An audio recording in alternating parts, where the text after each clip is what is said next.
আসসালামু আলাইকুম প্রিয় দর্শক, দেশের বাইরে যে যেখান থেকে আজকে আমার এই ভিডিওটি দেখছেন তাদের সকলকে আমি সাইদ আহমেদ জানাচ্ছি প্রীতি এবং শুভেচ্ছা। আপনাদেরকে প্রীতি এবং শুভেচ্ছা জানিয়ে শুরু করছি আমার আজকের ভিডিও। দর্শক, আমি আজকে আপনাদেরকে আমার এই ভিডিওর মাধ্যমে জানাতে চাচ্ছি সমন্বিত মাছ চাষ এবং হাঁস চাষ আপনারা কিভাবে করবেন। আজকের ভিডিওতে আমি আপনাদেরকে এই জিনিসটি দেখাবো। সমন্বিত মাছ চাষ ও হাঁস চাষ একটি খুব লাভজনক ও টেকসই পদ্ধতি। এতে একই পুকুরে মাছ এবং হাঁস চাষ করা হয়, ফলে খরচ কমে এবং উৎপাদন বাড়ে। সমন্বিত মাছ ও হাঁস চাষ কি?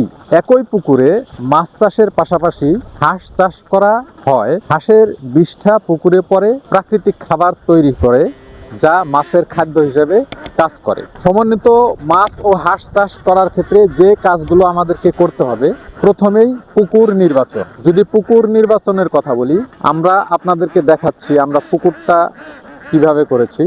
একদম কর্নার থেকে দেখাই, এখান থেকে শুরু করে একদম আগে পুকুরটা দেখিয়ে নিই, তারপরে পুকুরের মাপ আপনাদেরকে বলছি। এই পাশ থেকে শুরু করে একদম ওই পর্যন্ত মাঝারি বা বড় পুকুর 30 থেকে 50 শতক বা তার বেশি হলে ভালো হয়। পানির গভীরতা 4 থেকে 5 ফুট, সারা বছর পানি থাকতে হবে এমন পুকুর নির্বাচন করতে হবে। পুকুরে সূর্যালোক ভালোভাবে পৌঁছাতে হবে। যদি পুকুরে সূর্যালোকের কথা বলি, আমি আপনাদেরকে সূর্যটাও দেখানোর চেষ্টা করি। আকাশে মেঘ আছে, এই সোজা আমার সোজা এইখানে আছে সূর্য একদম পুকুরের প্রত্যেকটা জায়গাতে সূর্যের আলো পড়ে। পুকুর নির্বাচন শেষ করার পরে আপনাদেরকে যে কাজটি করতে হবে সেটা হলো মাছ নির্বাচন করতে হবে। এই পুকুরে আপনি কি ধরনের মাছ দিবেন। পুঁটি মাছ বা এই জাতীয় মাছ যদি আমরা দেই, সেক্ষেত্রে কিন্তু রেজাল্ট ভালো আসবে না। আমাদেরকে মাছ নির্বাচন করতে গেলে যে মাছগুলো নির্বাচন করতে হবে, রুই, কাতলা, মৃগেল, তেলাপিয়া, সিলভার কার্প এবং সর্বশেষ দেয়া যাইতে পারে আপনার পাঙ্গাস। কারণ হলো পাঙ্গাস হলো রাক্ষস জাতের মাছ, সে সব ধরনের খাবারই খেতে পছন্দ করে। এজন্যে আমরাও পাঙ্গাস মাছ এই পুকুরে দিব। আজকে আমাদের মাছের অর্ডার হয়ে গেছে, ময়মনসিংহ থেকে মাছের পোনা আসতেছে, যে মাছের পোনাগুলো আমরা এখানে দিব। মাছ চাষ করার ক্ষেত্রে আপনারা যখন মাছ নির্বাচন করে ফেললেন, তখন আপনাদেরকে খেয়াল করতে হবে মাছও নির্বাচন করা শেষ, আপনার ঘর তৈরিও করেছেন, সেই ক্ষেত্রে হাঁস নির্বাচন একটা গুরুত্বপূর্ণ পয়েন্ট। আপনি কি হাঁস দিবেন এবং কি হাঁস দিলে আপনার লাভ বেশি আসবে। আমরা এখানে দিয়েছি খাকি ক্যাম্বেল বাদেও আরও দেয়া যাইতে পারে ইন্ডিয়ান রানার, দেশি হাঁস। এসব জাতের হাঁস পুকুরে চাষ করা যায়, পাশাপাশি মাছের চাষও করা যায়। প্রতি একরে হাঁস লাগবে 200 থেকে 300টি। প্রতি একরে হাঁস লাগবে 200 থেকে 300টি। এই জিনিসটি ভালো করে মনে রাখবেন। তো আমাদের এখানে হাঁস আছে 2000। আমাদের এখানে 2000 হাঁস আছে। 200% পুকুরটার মাপ হলো 200%। পুকুরে আমরা হাঁস দিয়েছি 2000। হাঁসের ঘর তৈরি খুব গুরুত্বপূর্ণ একটা বিষয়। পুকুরের পাশে বা পুকুরের উপর বাঁশের মাচা করে ঘর বসানো যায়, যেমনটা আমরা করেছি। দেখেন, এইটা হলো পুকুরের উপরে আমাদের এটা বাঁশের খাঁচা দিয়ে হাঁসের চলাচল করার জায়গা তৈরি করেছি, এবং সর্বশেষ হাঁস এখান থেকে আমাদের ওই যে এটা শেড আছে, এই শেডটার মধ্যে হাঁস থাকে। তো আপনারা এইভাবে একটা শেড তৈরি করবেন, শেডের সামনে এভাবে মাচা দিবেন পুকুরের উপরে। শেডটা কিন্তু পুকুরের উপরে না, শেড পুকুরের সাইডে।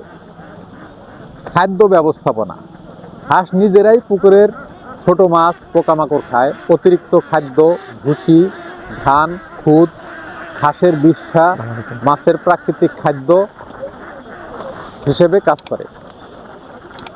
হাঁসের বিষ্ঠা মাছের প্রাকৃতিক খাদ্য হিসেবে কাজ করে, এজন্যেই হাঁস এবং মাছ একসাথে চাষ করা হয়। পুকুর ব্যবস্থাপনা, পুকুরে নিয়মিত পানি পরীক্ষা, প্রয়োজনে চুন প্রয়োগ, প্রতি শতকে 1 কেজি। অতিরিক্ত ময়লা হলে আংশিক পানি পরিবর্তন করতে হবে।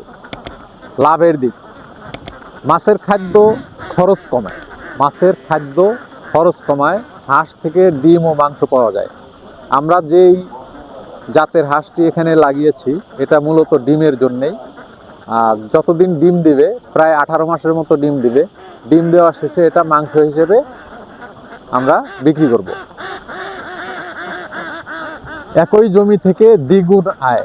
এখানে যদি আমরা পুকুর করে না করে পাশে যে ভুট্টা আছে এই ভুট্টার চাষ করতাম তাহলে আমাদের শুধু ভুট্টার দিকেই তাকিয়ে থাকতে হতো, কিন্তু সেম জমিতে একই সাথে মাছও চাষ হচ্ছে, হাঁসেরও চাষ হচ্ছে, তাতে করে কম পরিশ্রমে বেশি লাভ হচ্ছে। এখানে একটা সতর্কতার বিষয় আছে, যে এই বিষয়গুলোতে সতর্ক থাকতে হবে। বেশি হাঁস রাখলে পানি দূষিত হতে পারে, সেই জন্য পরিমাণ মতো হাঁস রাখতে হবে। রোগ প্রতিরোধে হাঁসের টিকা দিতে হবে। পুকুরে অক্সিজেন কমে গেলে ব্যবস্থা নিতে হবে। এখন আমি আপনাদের সামনে আলোচনা করব আনুমানিক লাভ, মানে কি পরিমাণ লাভ বা কি পরিমাণ প্রফিট আপনার আসতে পারে। মাছ প্লাস হাঁস বছরে ভালো মুনাফা দেয়। সঠিক ব্যবস্থাপনায় লাভ 30 থেকে 60% পর্যন্ত হতে পারে। সুতরাং আমি আপনাদেরকে সমন্বিতভাবে মাছ চাষ সেই সাথে হাঁস চাষের পরামর্শ দিব।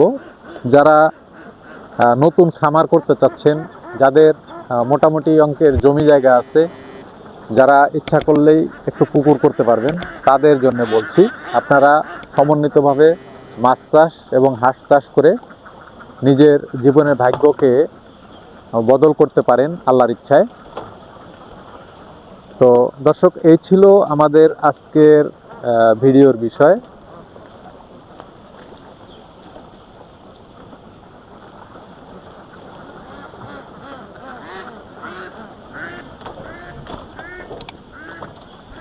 আপনারা দেখতে পাচ্ছেন হাঁস এই তো আমাদের খাঁচা ইয়াতে বাঁশে যে আমরা মাছা দিয়েছি সেই মাছায় উঠতেছে। এখন দুপুরে খাবার ব্যবহার দেবো। দুপুরের খাবারের সময় হয়ে গেছে, যার কারণে এখন ওরা উঠে আসতেছে। তো দর্শক, এই ছিল সমন্বিত মাছ এবং হাঁস চাষের যে বিষয়, সেটা আমি আপনাদেরকে দেখালাম, উপস্থাপন করলাম। যদি আমার ভিডিওটি ভালো লাগে, আপনাদের কাছে অনুরোধ থাকবে চ্যানেলটি সাবস্ক্রাইব করবেন, লাইক করবেন এবং শেয়ার করবেন আপনাদের বন্ধুদের সাথে যারা সমন্বিত হাঁস এবং মাছ চাষ করতে চায়। ভালো থাকবেন, দেখা হবে পরবর্তীতে অন্য যে কোনো ভিডিওতে। ততদিন পর্যন্ত ভালো থাকুন, সুস্থ থাকুন, এই প্রত্যাশায় বিদায় নিচ্ছি। আমি সাইদ আহমেদ। আসসালামু আলাইকুম ওয়া রাহমাতুল্লাহ।